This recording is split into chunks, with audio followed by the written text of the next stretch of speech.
ఇక శ్రీకాకుళం జిల్లాలో తుపాను ధాటిని ఎదుర్కొనేందుకు అన్ని ఏర్పాట్లు చేశామని అగ్నిమాపక విపత్తుల శాఖ అధికారి మోహన్ రావు తెలిపారు. ఎన్డీఆర్ఎఫ్తో పాటు ప్రత్యేక బృందాలను సిద్ధం చేశామన్నారు. అన్ని శాఖల సమన్వయంతో ప్రజలకు ఎటువంటి ఇబ్బందులు కలగకుండా ఏర్పాట్లు చేశామన్నారు. తుపాను సమాచారాన్ని ఎప్పటికప్పుడు ప్రజలకు అందిస్తున్నామంటున్న అగ్నిమాపక విపత్తుల శాఖ అధికారి మోహన్ రావుతో మా ప్రతినిధి నాగభూషణ్ రావు ఫేస్ టు ఫేస్.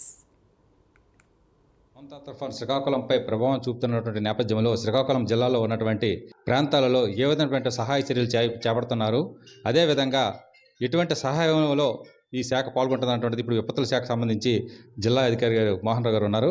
వారితో మరిన్ని విషయాలు తెలుసుకుందాం. సార్ చెప్పండి, ఇప్పుడు ఈ మోంతా తుఫాను శ్రీకాకుళం జిల్లాపై తీవ్ర ప్రభావం చూపేటటువంటి పరిస్థితులు కనిపిస్తాయి. ఈ సాయంత్రానికి తీరం దాటే అవకాశాలు ఉన్నాయి.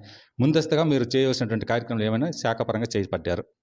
మొత్తం జిల్లాని అంతటా అప్రమత్తం చేయడం అయింది.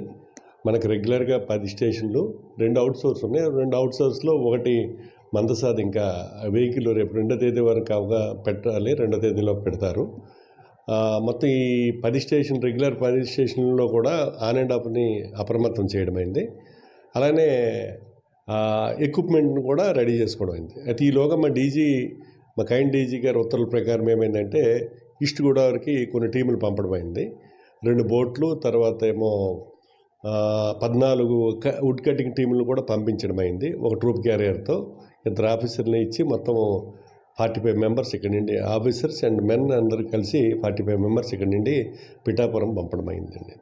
పాయకరావుపేట, పిఠాపురం.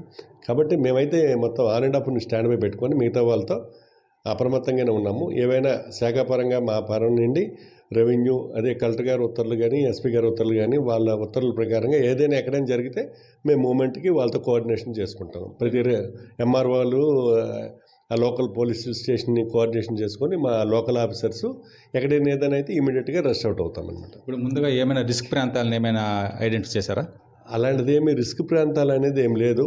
ఎక్కువగా రెయిన్ అంటే ఎక్కువ వర్షం పడుతుంది అనేది మన వచ్చిన ఐఎండీ రిపోర్టు. దాని ప్రకారంగా ఎక్కడైనా అయితే అంటే ఇప్పటి వరకు అయితే మామూలుగా ఉంది. వర్షం కూడా పడుతుంది కానీ పెద్దగా ఏం ప్రాబ్లం అయితే కాదు. ఇంక ఈ నైట్కి కానీ రేపు కానీ చూడాలి. ఎక్కువ పడితే దాన్ని బట్టి మేము కూడా కోఆర్డినేషన్ చేసుకోవడమే. ఇటు R&B తర్వాత ప్రతి డిపార్ట్మెంట్తో కోఆర్డినేషన్ చేసి ఎక్కడ అవసరమైతే అక్కడ వాళ్ళతో మేము కలిసి పనిచేస్తాం. ఇప్పుడు మన శాఖకు సంబంధించి ఎంతమంది సిబ్బందిని దీంట్లో వాడుతున్నారు?